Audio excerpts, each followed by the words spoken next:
போற? இன்னைக்கு சண்டே, நம்ம சர்ச்சுக்கு அந்த பக்கமாக தான் போகணும். நோ ஸ்டேசி, நான் ஒன்றும் சர்ச்சுக்கு போகல, ஃப்ரெண்ட்ஸை மீட் பண்ண போயிட்டு இருக்கேன். நேற்று தான் இந்த பிராண்ட் நியூ பர்ஸை நான் பர்ச்சேஸ் பண்ணேன். இது வெறும் லிமிட்டட் எடிஷன், எல்லாருக்குமே கிடைக்காது, ரொம்ப காஸ்ட்லியும் கூட. இப்படி ஒரு சூப்பர்பான பர்ஸை வச்சிருக்கும் போது வீட்டில் இருக்க முடியுமா? கண்டிப்பாக இதை எடுத்துகிட்டு எங்கேயாவது வெளியே போகணும். அதனால தான் நான் ஃப்ரெண்ட்ஸை மீட் பண்ண போயிட்டு இருக்கேன். எல்லாருமே இந்த பர்ஸை பார்த்த உடனே பொறாமையில பொங்கி வழிவாங்க. ஆனால் ரேச்சல், சண்டே ஆனால் நம்ம கண்டிப்பாக சர்ச்சுக்கு போகணும் தானே? நீ மார்னிங் சர்ச்சுக்கு போயிட்டு ஈவினிங் ஃப்ரெண்ட்ஸை மீட் பண்ணலாமே. அதெல்லாம் எனக்கு தெரியும் ஸ்டேசி. ஒரு வாரம் கட் பண்ணுறதுல ஒன்றும் ஆயிடாது. அதுவும் இல்லாமல் ஃப்ரெண்ட்ஸோட டே ஃபுல்லாக நான் பிளான் வச்சுருக்கேன். என்னால் அந்த பிளான்ஸ் எல்லாம் ஸ்கிப் பண்ண முடியாது. நீ வேணா கிளம்பு, எனக்கு டைம் ஆகுது, நான் உடனே கிளம்பணும். என்னமோ நான் சொல்லிட்டேன், இதுக்கு மேலே அவ இஷ்டம். எனக்கும் சர்ச்சுக்கு டைம் ஆயிடுச்சு, நானும் கிளம்புறேன். ஏழை கை உள்ள காலையிலேருந்து கை ஒரே நமனே இருக்கு, என்னன்னே தெரியல. அதுவா முதலாளி, நம்ம டெய்லி ஏதாவது ஒன்றா ஆட்டையை போட்டுருவோம். இன்னைக்குன்னு பார்த்து நம்ம எதையுமே ஆட்டையை போடலையா, அதனால தான் உங்களுக்கு கையை நம்மன்னு இருக்கும். ஏல அப்படியா சொல்ற? ஆனா சின்ன சின்னதா நம்ம ஆட்டையை போட்டா ஒன்றும் ஒப்பேற மாட்டேங்குதே.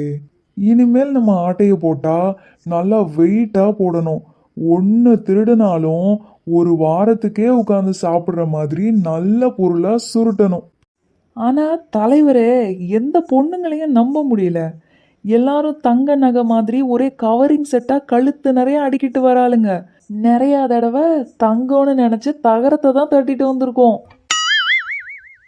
நீங்கள் சொல்கிற மாதிரி ஏதாவது வெயிட்டாக வேணும்னா வீட்டு கூரையை தான் பிரிக்கணும். ஆனால் நம்ம ஒன்றும் அந்தளவுக்கு பெரிய திருடங்க இல்லையே. நம்ம திருடுறதே வாய்க்கும் வயிறுக்கும் பொழப்ப ஓட்டுறதுக்கே கரெக்டாக இருக்கும். இதே வீட்டு கோரையை பிரித்து போலீஸ்காரங்கிட்ட மாட்டினோம், நம்ம எலும்பு நாளையும் தட்டி அவன் சூப்பு வச்சிருவான். நீ சொல்றதும் கரெக்டு தான்ல. ஆனா எத்தனை நாளைக்கு சின்ன திருடனுங்களாவே இருக்கிறது? கொஞ்சம் பெரிய திருடனுங்களா மாறினாதான் நம்மளுக்கு கொஞ்சம் மதிப்பு இருக்கும். ஆமா, அங்க ஒரு பொண்ணு வரா பாரு, அவ கையில நல்ல பளபளன்னு ஒரு பர்ஸ் இருக்குல்ல, வாழை, அது நல்ல விலைக்கு போகும். அந்த பர்ஸை மட்டும் ஆட்டைய போட்டோம், கண்டிப்பா ஒரு வாரத்துக்கு இல்ல ஒரு மாசத்துக்கு உட்காந்து சாப்பிடலாம். தலைவா, நான் உங்களுக்கு மூளை தான் பெருசுன்னு நினச்சேன். ஆனால் நிஜமாவே உங்களுக்கு கண்ணு தான் பெருசு. உங்கள் கண்ணை வச்சு தான் நம்ம இவ்வளோ நாள் நல்லா இருந்திருக்கோம். இப்படி எங்கே இருந்தாலும் நல்ல பொருளாக உங்கள் கண்ணு நோட்டை விட்டு பார்த்துருது. இந்த பவரை வச்சே நம்ம பெரிய திருடனுங்களா ஆயிடலாம் தலைவா. ஏல, என்ன பாராட்டினதெல்லாம் போதும், முதல்ல போய் அந்த புள்ளகிட்ட இருக்கிற பர்ஸை ஆட்டையை போடுவோம். என்னோட லிமிட்டட் எடிஷன் பர்ஸை திருடிட்டு போறாங்க, யாராவது காப்பாத்துங்க, திருட. நான் கஷ்டப்பட்டு சேர்த்து வச்ச என்னோட காசும் போச்சு, நான் லிமிட்டட் எடிஷன்ல வாங்கின என்னோட பர்ஸும் போச்சு. நான் இப்போ என் அம்மா அப்பாட்ட என்ன சொல்லுவேன்? என் ஃப்ரெண்ட்ஸ் மூஞ்சில எப்படி முழிப்பேன்? ஹே ரேச்சல், என்னாச்சு? உன் ஃப்ரெண்ட்ஸ் யாரையும் காணோம்? அதை ஏன் கேட்குறேன்? நான் என் ஃப்ரெண்ட்ஸை மீட் பண்ண தான் போயிட்டு இருந்தேன். ஆனால் அந்த வர வழியில் 2 குண்டு திருடனுங்க வந்து என்னோட பர்ஸ் அப்படியே ஆட்டையை போட்டுட்டு போயிட்டாங்க. என்னால் எப்படி என் ஃப்ரெண்ட்ஸ் மூஞ்சில் முழிக்க முடியும்? என்னோட காஸ்ட்லி பர்ஸ், என் அக்கௌண்ட்டில் இருந்த மொத்த அமௌண்ட்டையும் போட்டு நான் அந்த பர்ஸை வாங்கினேன். ஆனால் எப்படி அது இப்படி தொலைஞ்சு போகும்? ஓ ரேச்சல், கவலைப்படாத. ஆமாம், உன் கையில் இருக்க பர்ஸ் ரொம்ப அழகாக இருக்கு, ரொம்ப காஸ்ட்லியாகவும் தெரியுது. உனக்கு எப்படி இந்த பர்ஸ் கிடைச்சது? நீ சர்ச்சுக்கு தானே போன? ஓ இதுவா? இது லாஸ்ட் வீக் நம்ம சர்ச்சில் குவிசஸ் கண்டக்ட் பண்ணாங்கல்ல, அந்த எக்ஸாமில் நான் தான் ஃபர்ஸ்ட் மார்க் எடுத்தேன். அதனால எனக்கு இந்த காஸ்ட்லியான பர்ஸை ப்ரைஸாக கொடுத்தாங்க. ஓ அப்படியா? கங்க்ராச்சுலேஷன்ஸ். ஆனால் என்னோட பர்ஸ் போயிடுச்சே. ஓ ரேச்சல், நீ இன்னைக்கு சர்ச்சுக்கு வந்திருக்கணும். ஆனால் சண்டே சர்ச்சை கட் பண்ணிவிட்டு நீ உன் ஃப்ரெண்ட்ஸை மீட் பண்ண போன. எதுக்காக? நீ தேவையே இல்லாமல் நிறைய செலவு பண்ணி வாங்கின அந்த பர்ஸை காட்டுறதுக்காக. வேதாகமத்தில் ஒரு வசனம் இருக்குது ரேச்சல், மத்தேயு 6:33 முதலாவது தேவனுடைய ராஜ்யத்தையும் அவருடைய நீதியையும் தேடுங்கள், அப்பொழுது இவைகள் எல்லாம் உங்களுக்கு கூட கொடுக்கப்படும். நான் ஏசப்பாவை தான் முதல்ல வச்சுருந்தேன். ஜெபம் பண்ணுறது, வேதம் வாசிக்கிறது, வேத வசனங்களின்படி நடக்கிறது, ஏசப்பாவுக்கு பிடிச்ச மாதிரி வாழ்கிறது, ஏசப்பா நமக்கு கொடுத்த கற்பனைகள் கட்டளைகள் இது எல்லாத்தையும் பின்பற்றணும். இப்படி நீ முதலாவது தேவனுடைய ராஜ்யத்தையும் அவருடைய நீதியையும் தேடினா உனக்கு உலக பிரகாரமான எல்லா ஆசீர்வாதங்களும் உனக்கு தானாகவே வந்துடும். ஆனால் நீ உலகத்துக்குரிய பொருட்கள் மேலே ஆசை வச்சு அது மேலே அதிக நேரமும் பணமும் செலவழித்து நீ தேவனுடைய காரியங்களை புறந்தள்ளிட்ட.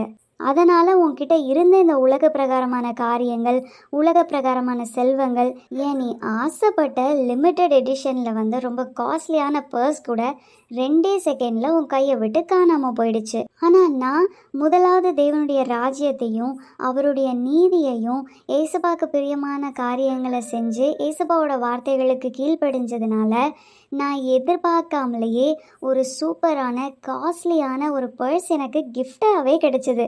நான் அதுக்காக 5 பைசா கூட செலவு பண்ணலை. இன்னைக்கு பர்ஸ் காணாமல் போனது உனக்கு பெரிய லாஸ் தான். ஆனால் இன்னைக்கு நீ கற்றுக்கிட்ட லெசன் உனக்கு லைஃப் ஃபுல்லாக ஹெல்ப் பண்ணணும்னு நான் நம்புகிறேன் ரேச்சல். முதலாவது தேவனுடைய ராஜ்யத்தையும் அவருடைய நீதியையும் தேடு. அப்படி தேடும்போது இந்த உலகத்துக்குரிய எல்லா ஆசீர்வாதங்களும் ஏசப்பா நீ கேட்காமலேயே தானாகவே உன்னை தேடி வர பண்ணுவாங்க. Okay Stacy. எஸ் குட்டீஸ், இன்னைக்கு நீங்கள் எல்லாருமே ஒரு விஷயத்த நல்லா கற்றுக்கிட்டு இருந்திருப்பீங்கன்னு நம்புகிறேன். ஆமாம் குட்டீஸ், என் ஃப்ரெண்டு முதல்ல தேவனுடைய ராஜ்யத்தையும் அவருடைய நீதியையும் தேடினா. ஏசப்பாவோட கற்பனைகளுக்கும் கட்டளைகளுக்கும் கீழ்ப்படிஞ்சு சண்டே சர்ச்சுக்கு போனா. ஏசப்பாவுக்கு பிரியமாக நடந்துக்கிட்டா. ஆனால் நான் உலக பிரகாரமாக எனக்கு பிடிச்ச அழிஞ்சு போகிற ஒரு பர்ஸ் மேலே உள்ள ஆசையினால வெளியே என்னோடய ஃப்ரெண்ட்ஸை மீட் பண்ண போயிருந்தேன். அதுவும் இல்லாமல் அந்த பர்ஸை வாங்குறதுக்காக என்னோட மொத்த காசையும் செலவும் பண்ணிட்டேன். ஆனால் நான் உலக பிரகாரமாக சேர்த்து வச்ச அந்த காஸ்ட்லியான பிராண்ட் நியூ பர்ஸ் ஒரே நிமிஷத்துல என் கையை விட்டு போயிடுச்சு. ஆனால் என்னோட ஃப்ரெண்டு முதல்ல தேவனுடைய ராஜ்யத்தையும் அவருடைய நீதியையும் தேடினதுனால அவளுக்கு தேவையான ரொம்ப காஸ்ட்லியான பியூட்டிஃபுல்லான பர்ஸை ஃப்ரீயாகவே ஏசப்பா அவளுக்கு பரிசாக கொடுத்தாங்க. ஸோ குட்டீஸ், நீங்களும் என்ன மாதிரி உலக பிரகாரமான காரியங்களுக்கு அழிஞ்சு போகிற ஆஸ்திகளுக்கு ஆசைப்படாதீங்க. முதல்ல தேவனுடைய ராஜ்யத்தையும் அவருடைய நீதியையும் தேடுங்க. ஏசப்பாவோட கற்பனைகளையும் கட்டளைகளையும் ஃபாலோ பண்ணுங்க. ஏசப்பாவுக்கு பிரியமா நடந்துக்கோங்க.